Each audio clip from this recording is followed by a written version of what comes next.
বিশেষভাৱে কঠোৰ হোৱা দেখা গৈছে। হঠাৎ বুলি নহয়, চলি আছে, একে লেঠাৰে চলি আছে, চব জেগাতে চলি আছে, জেগা সলনি কৰি চলি আছে।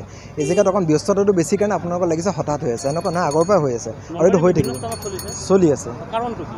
কাৰণটো এইটোৱে যে আপোনাৰ ছেফটি অফ দ্য পাব্লিক, মানুহৰ সুৰক্ষাৰ কাৰণে, যাতে একো অসুবিধা নহওক, সেয়াই কাৰণ, বেলেগ একো কাৰণ নাই। আৰু বিশেষভাৱে 15 আগষ্ট আহি আছে, তেনেকুৱা বুলি নহয়, 15 আগষ্ট আহিলে এনেও এটা মানে ছেফটি প্ৰিকশ্যন নহওক, সেই হিচাপে যাতে পাব্লিকৰ একো অসুবিধা নহওক, আমাৰো মানে মেমে নিৰ্দেশনা দিছে যাতে গোটেইখিনি safety of the public main concern মেমৰ হিচাপে। ড্ৰিংক এণ্ড ড্ৰাইভৰ ওপৰতো ব্যৱস্থা লোৱা হৈছে। সেইটো অবভিয়াছলি ছেফটিটো আমাৰ মানুহৰ জেনেৰেল পাব্লিক এটা ড্ৰিংক নকৰা এজনৰ ছেফটিটো আণ্ডাৰমাইন হৈ যায় যদি ছেফটি কৰাজন ড্ৰিংক কৰি থাকে।